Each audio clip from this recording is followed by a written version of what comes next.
Good afternoon, everybody, and welcome to the July Cabinet meeting, which is the first of my Cabinet meetings as leader of the Council. Also, welcome to the Youth Mayor, Sam.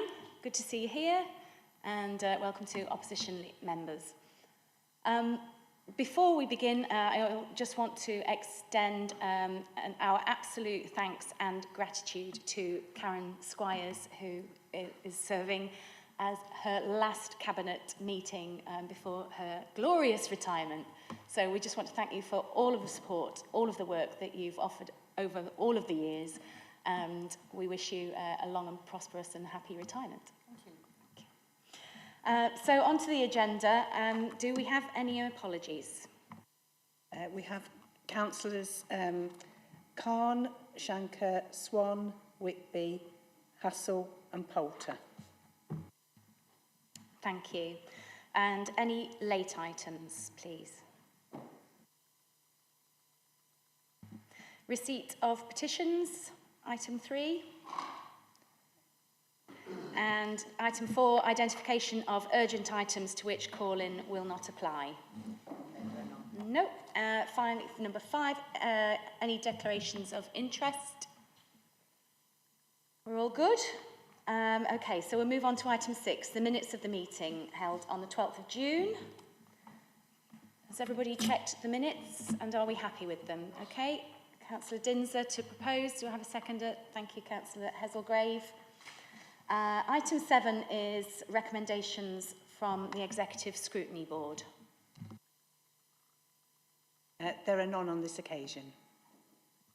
Okay, thank you. Silence is golden. We'll make our key decisions for the day then. Item 8 is food safety, food standards, animal feed and health and safety service plan. And we are looking over this way. Thank you very much. Would you mind introducing yourself? Good afternoon, Chair. Yeah, I'm Doug Walkman. I'm the Head of Regulatory Services, and I'll just give you an overview of this plan. As you say, it is a food safety, food standards, animal feed and health and safety service plan. It's a statutory duty that we produce this plan and bring it before members for a decision. The report seeks for approval to adopt the service plan for food safety, food standards, animal feed and health and safety. The Health and Safety Executive and Food Standards Agency are the government regulating bodies. They statutorily require these plans to be produced and approved by members. They outline how the service operate and the performance for last year's business and the team's commitment for the next financial year. We do still have some catch up to do, but all our high risk priorities have been completed, and we will also, even though we're under-resourced slightly to deliver the plan in its entirety, we will focus on our priority and vulnerable citizens and any intelligence that comes through. So that was to assure Cabinet that we do manage this on a risk basis. We have been given additional funding for 1 FTE, full-time equivalent, to come into the food safety team, and we have literally just recruited to that in the last few days. So over to Cabinet to recommend to consider the recommendations at 2.1, 2.2 and 2.3. Thank you. Thank you very much, Doug. That's really good news that we've had funding for a full-time position. Obviously, it's concerning if we're not able to be on top of the statutory responsibilities that we have. And that's really good news, but I really hope that people understand that, you know, in order to be able to deliver our services, we need to be funded properly, and we need to have the resources in the Council to deliver that. Do we have any comments from the Cabinet?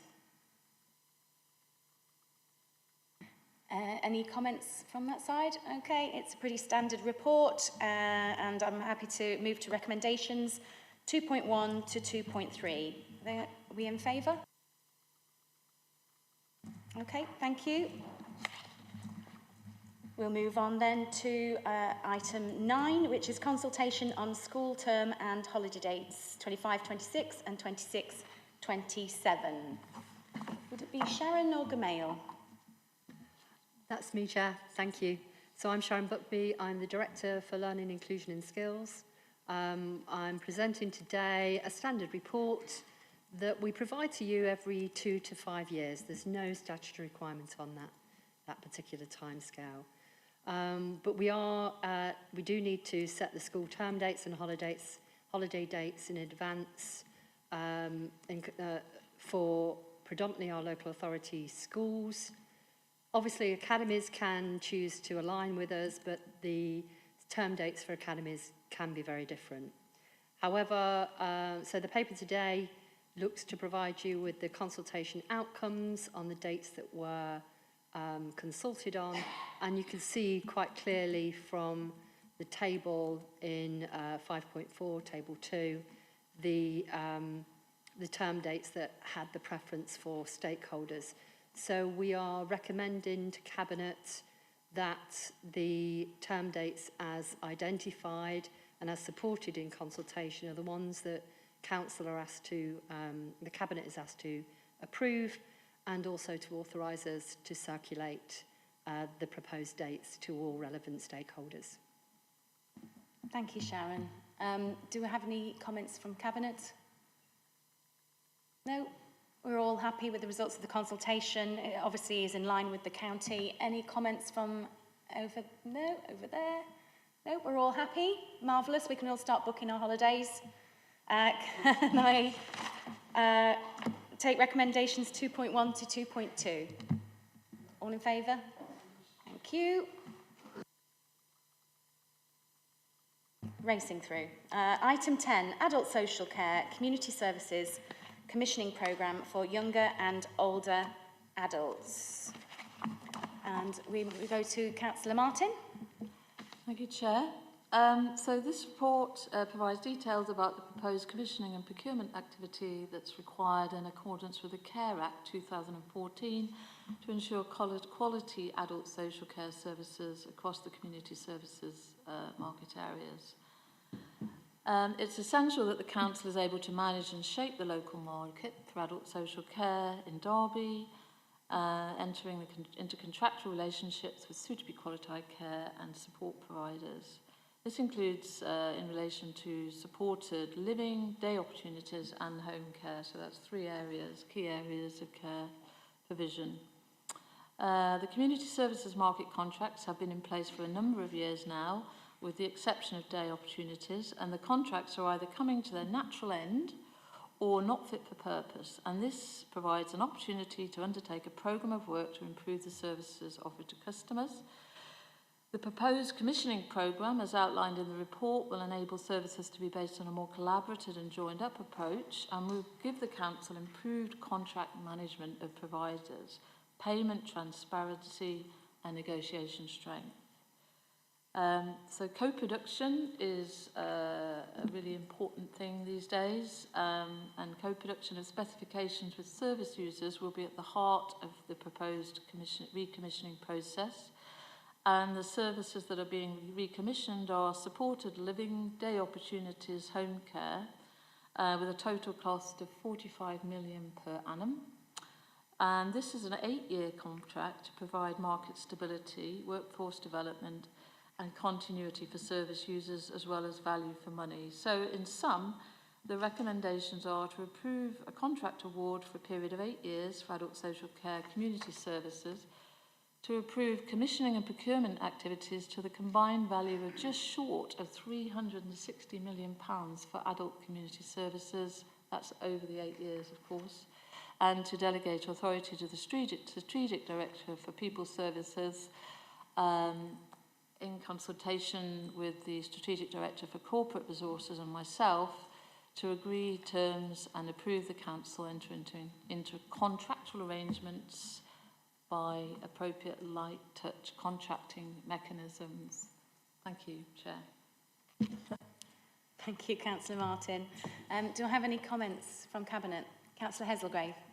This is a very lengthy contract of 8 years and involves a considerable amount of money, and it's pleasing to know that we'll be trying to get the maximum social value out of it in terms of what we get in benefits. such as training, apprenticeships and local employment to strengthen and diversify the workforce, which is really important. We value our workforce in this sector. We want to make sure they've got some kind of career path and some kind of job satisfaction. So I think this is a really good move. I'm pleased that we've embarked on this particular way of delivering this service as well. Councillor Martin. Thank you, Councillor Heathergrave. Absolutely. I mean, there are many Gamales to be congratulated on this work, although it has to be said it's just the kick-off. It's not the final result. But it is the kick-off of a process. But a lot of work's gone into getting to this far. And just to reassure people, because as has been pointed out before, that's an eye-watering sum for the council, but it is over 8 years. And the 8-year idea Dermot Gamale has proposed is to basically ensure stability for the market. But there will be contract breaks. It will be monitored over the 8 years. And so if a provider isn't delivering or the relationship isn't working out, that doesn't mean that they're guaranteed an 8-year contract no matter what. Thank you. Thank you. Appreciate that clarity. Do we have any questions from Councillor Hassel? Oh, not Hassel, sorry, Smail, Prosser. Okay, then we'll move to recommendations 2.1 to 2.3. In favour? Thank you very much. So on to item 11, which is Derby City Youth Justice Plan 24 to 25. And okay, and I'll pass over to you if you wouldn't mind just introducing yourself. Thank you. Of course. My name's Andrew Kaiser. I'm Head of Specialist Services in Children's Services. So I've brought today the Youth Justice Plan, which is a statutory plan for the local authority to deliver and send in and submit to the Youth Justice Board by the 30th of June each year. So the report I brought along outlines the statutory basis of both the service and the statutory basis of the plan under the Crime and Disorder Act.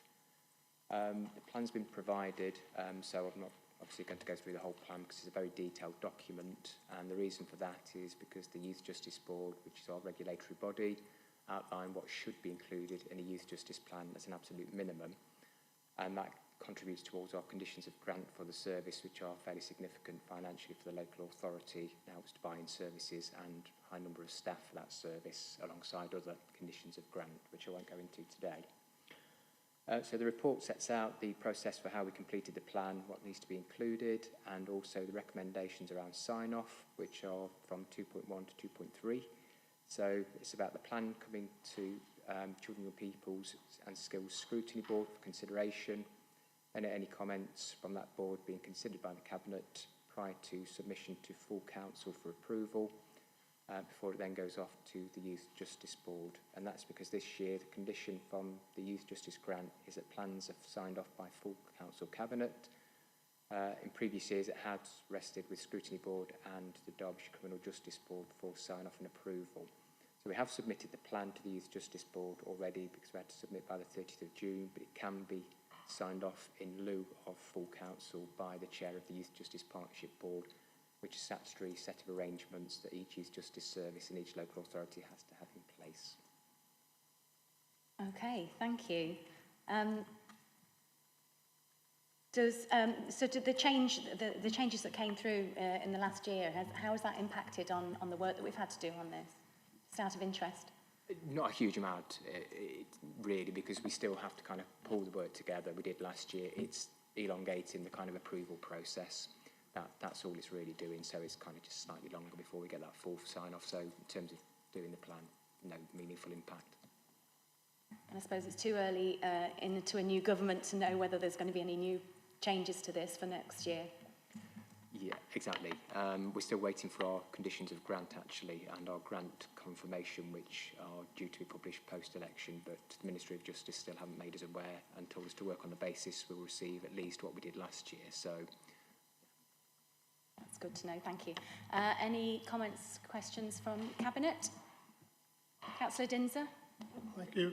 Yeah, thank you for this plan. It's very important that this is developed and implemented in an effective way, because custody, young people in custody is to be avoided, and this plan looks to see how we prevent and divert people from our custody system. And I'm noting that the reoffending rate has reduced, and hopefully whatever we've been doing over the last year will be sort of strengthened, and we can continue to go on that downward trend. Can you just respond in terms of looked after children? How many are being pulled into the criminal justice system? Is that improving or decreasing in terms of numbers? It's improved over the last year, and actually the rate of reoffending for children who are looked after that come into the youth justice system is lower than those that are non-looked after children. So when they do come into the system, their rate of reoffending is lower than other children in the system. So there is good arrangements through our Concord Act with police, residential homes, health services to support those children and young people who are looked after. Before we consider arrest for any looked after child, there should be a 10-point looked after checklist that's completed between the residential home, the police and key workers to make sure that we avoid young people coming into that system. So it's around diversion, restorative justice and adopting a trauma-informed approach, so understanding the behaviour comes from trauma, acute distress, rather than absolute criminality or criminal intent. I think that's really, really good in terms of what we're doing. And this plan talks about the child, it's being child first rather than offender first. And that approach, I think, is the right approach. And hopefully it continues to pay dividends, and we reduce our children who are getting sucked into the criminal justice system.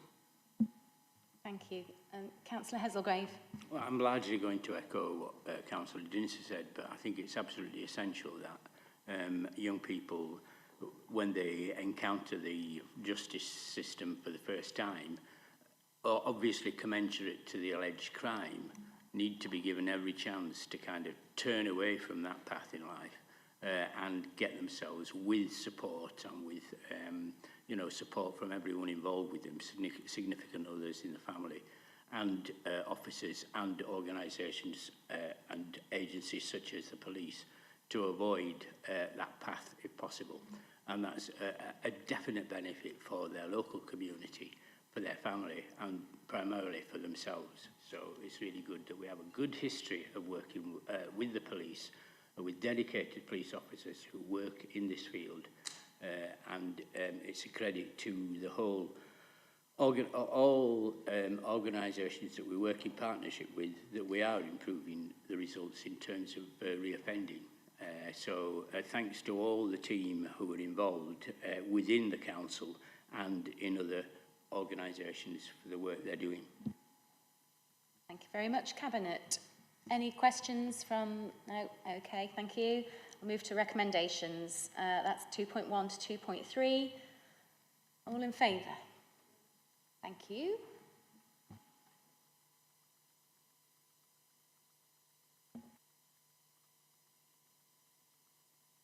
And moving on to item 12, which is compliance with contract and financial procedural rules. We have 3 recommendations. The first is to note the acceptance and funding of 0.555 million of Section 31 grant for the implementation of supported accommodation reforms, announced in the grant determination letter April 24, as outlined in Section 4.1. Can I just check who's speaking to that? Okay. Thank you. Thank you, Chair. Yes, Janice Hadfield, Head of Finance. So this report, the Financial Matters report, deals with 2 items. The first is to note the acceptance of the funding of 550,000 from a Section 31 government grant. This is to continue to support the implementation of the supported accommodation reforms. Back in 2023, the government introduced some new requirements for providers of supported accommodation for the looked after children and care leavers aged 16 and 17. Providers are required to register and be inspected by Ofsted against new national quality standards and associated administrative requirements. Local authorities can use this grant funding to offset the increased costs associated with the impact of these changes. A grant was also received in 2023-24. The value of that grant was 168,000. However, the increased value that's coming in 2024-25 means that the grant now needs to come to Cabinet for approval. Okay. Oh, sorry, are you carrying on? Yeah, do you want me to go on to item 2? Yeah.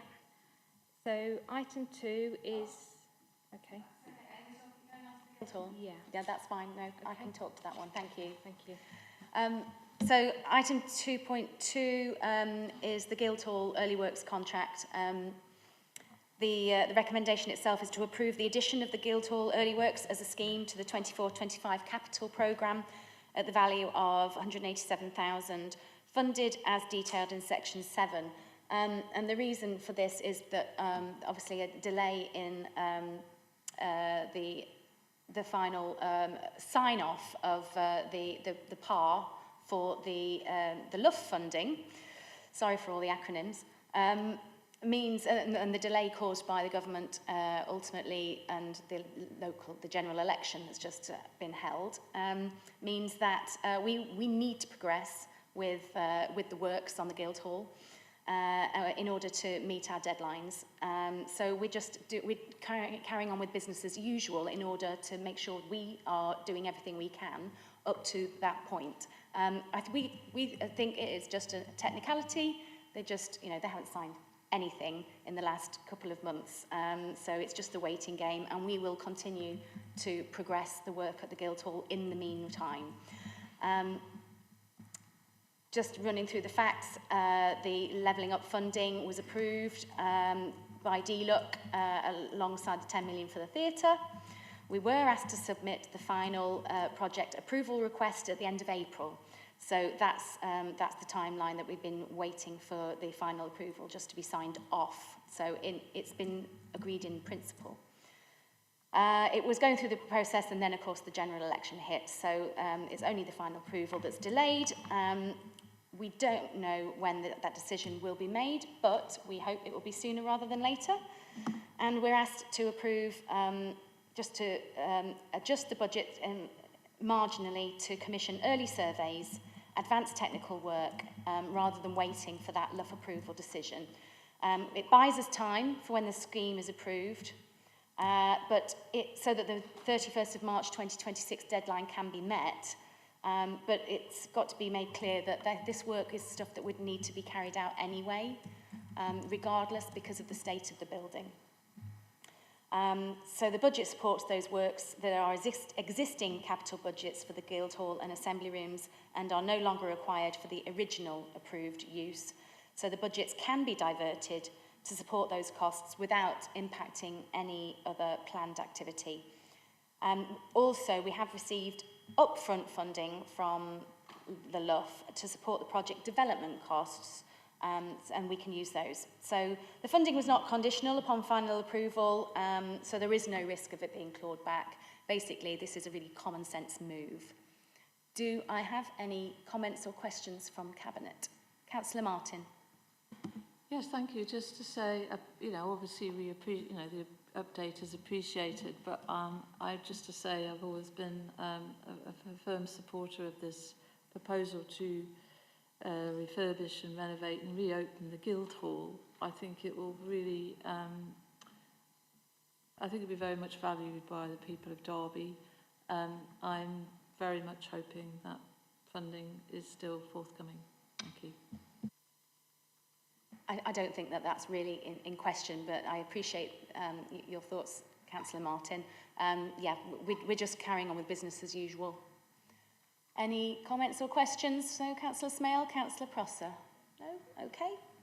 On to 2.3 then, please, Janice. Is that back over to you?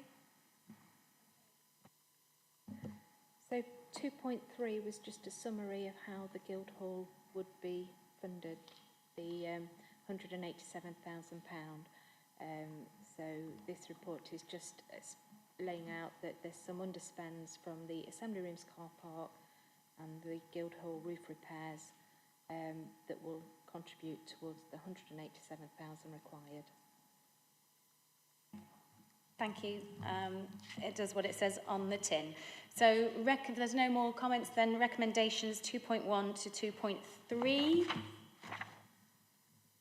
Do we all approve? Lovely, thank you. And the final item of the day, item 13, I know that Councillor Whitby is very disappointed that he's not here to present this in person, but he's off doing very important Derbyshire Dales business. It's absolutely thrilling to read this report, I just have to say, and I know that he is over the moon with how positively this has turned around from a year ago, just over a year ago, when we took control of the council and there was the threat of the closure of Ashgate Nursery, to what is presented in this report is just marvellous, and I really want to thank the officer work that's gone on to make this happen. And over to you, Sharon, because I'm sure you'll be as excited as John was. Thank you, Chair. So this is a paper to provide updates on the plans for Ashgate Nursery to Cabinet. The Cabinet was, the nursery was identified and earmarked for closure on financial grounds back in March 2023 after a period of consultation. However, last summer, as the Chair has outlined, it was agreed that the Council would look at options to secure the nursery's future, which we've been actively doing in partnership with the nursery leadership team, so both with the Governor, Chair of Governors, and the head teacher. And it's fair to say that we've looked at every single root and branch issue, whether that's looking at staffing, as well as what the opportunities were coming across the horizon. And with that, we were enabled to really explore how the new extended duties for childcare could offer the nursery the opportunity to improve their sufficiency or meeting the placement sufficiency within the local authority. And both the nurseries have opted to offer across the extended duties programme, including 9 months old all the way through. So with that, we've been looking at moving from what was a 50% placement rate or on roll rate to one at 85%. The city itself has worked well with all the providers to look to see how we expand the extended duties, and we are running at 90 and 95% on key targets, which is incredible across the national picture. But there's still 10% of children who we could probably offer a place to, so we only see that request for places to increase as opposed to decrease. So that's been a significant opportunity that we've been able to engage the two nurseries, but especially Ashgate on, alongside some other work that the local authority has been doing with regards to temporary accommodation and the opportunities that are coming forward with new temporary accommodation and therefore for families, and therefore giving every opportunity for every child to be able to be included in a nursery environment. So that's been close working with both the family hubs as well as Derby Homes. It was also clearly obvious that the nurseries had a really good experience and expertise within special educational needs. So we've been really focused on taking the learning from Ofsted, from the Department for Education, the Education Endowment Foundation, which is a forerunner on understanding where and how children's needs can be best met, to thinking about what the most appropriate model could be to support children within Derby. We know that the early years, are the foundation for an inclusive school education. So actually building and developing inclusivity is really quite critical to us. So we are looking at creating what will be a child development centre of expertise that we can then operate peripatetically across all of those key settings with high rates of children who have been identified either with special educational needs or additional needs, to ensure they get support at the right time in the right place. With this in mind, we believe the financial picture has improved, and working closely with the finance colleagues as well.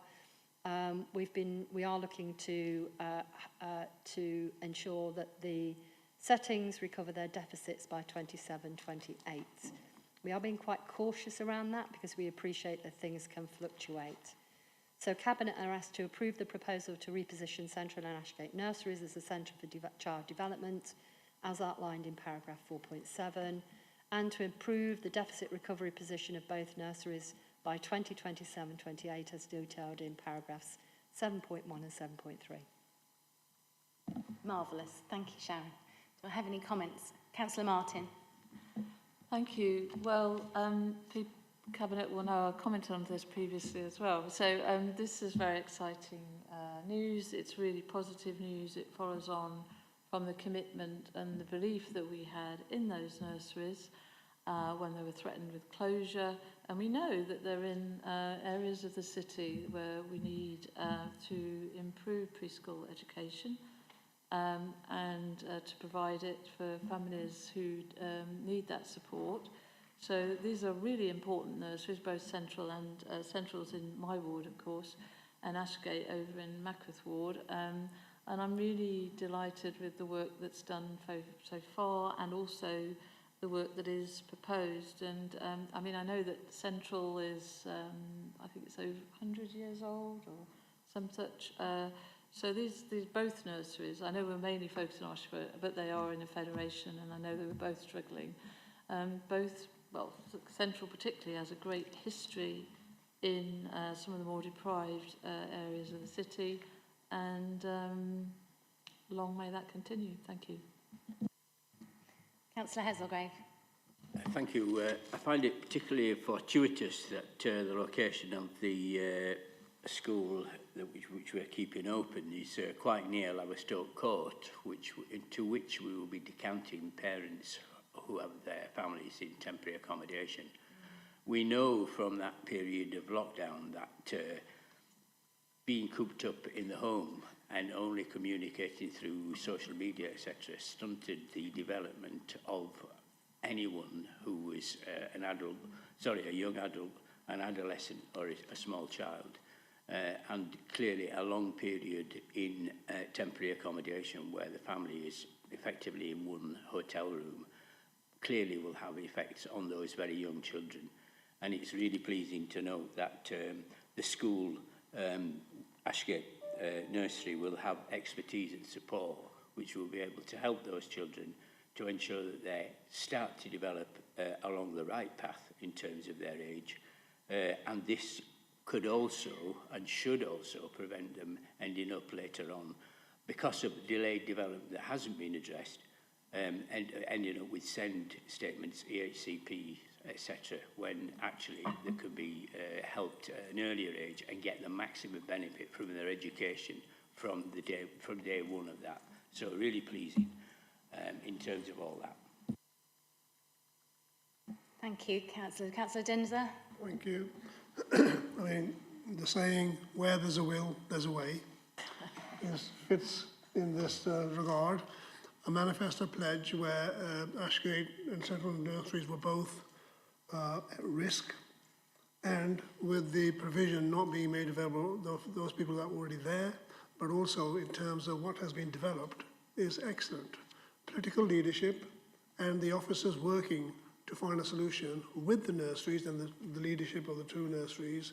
This is an excellent outcome, well deserved, and it will provide better facilities for our communities, particularly those who are vulnerable. Well done to everyone. Thank you. Any comments, Councillor Smale?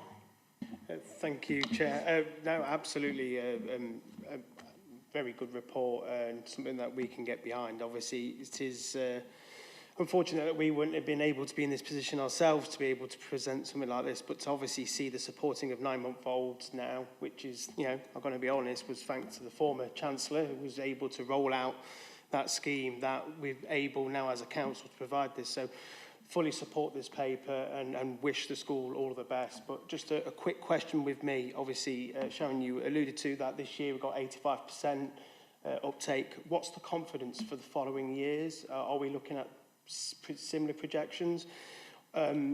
do we have a threshold of any contingency plans if we don't meet those thresholds? So, you know, should we only get an uptake of 70%, do we come back to the drawing board and look at other options for the future? That's it. Thank you. Sharon. Thank you, Councillor. It's a really good question to ask. We intend to work very closely with all the settings because we know that whilst there's been a huge request and we're actually, the requests for places exceed currently the number of places that we have available. We're working very closely as a council to explore all the options to make sure that all children, wherever they are across the city, have access to good quality early education. So we are working very closely to monitor sufficiency, explore where there are drops across the whole piece. With regards to the paper and the financial projections, we've been very careful not to over-egg the number of potential children with additional needs that might be caught in the catchment for Ashgate and Central, or indeed for those families who move their children to access the child development programme. So we haven't actually factored that in. So we've been really quite cautious, but we're quite happy to come back if Cabinet would like and councillors would like for us to report annually on where we are and to provide that level of assurance. Thank you for that, Sharon. I have a question. Could you just remind us how many early years places we're expanding by? Oh, now I'm going to probably defer to Gamal on that, but I do know that we were looking at 936. That rings a bell, and we had at that particular point 900. But I'm sure that Gamal we could provide that either after Cabinet, if that would help. Thank you. No, sorry to put you on the spot. But the key point that you made, Sharon, was that the demand for places exceeds our availability. And the reality is that, you know, these are extra places that would never have been there. And I think really this just goes to show the power of politics. Ultimately, you know, a decision made, a decision changed has meant a world of difference to some families in our city and to some children and their prospects and their futures. And that is no small feat. It's something that I think we, as a cabinet and as an administration, should be immensely proud of. And I'm sure that all councillors of all persuasions would agree that we are here for the betterment of the people and the improvement of the lives of the people that live in Derby. So this is absolute testament to that. Thank you so much. So if there's nothing else, we will move to the recommendations, 2.1 to 2.2. Can I see a show of hands? Thank you very much. They are approved. And we have come to the end of our Cabinet meeting. Thank you very much, everybody. Good afternoon.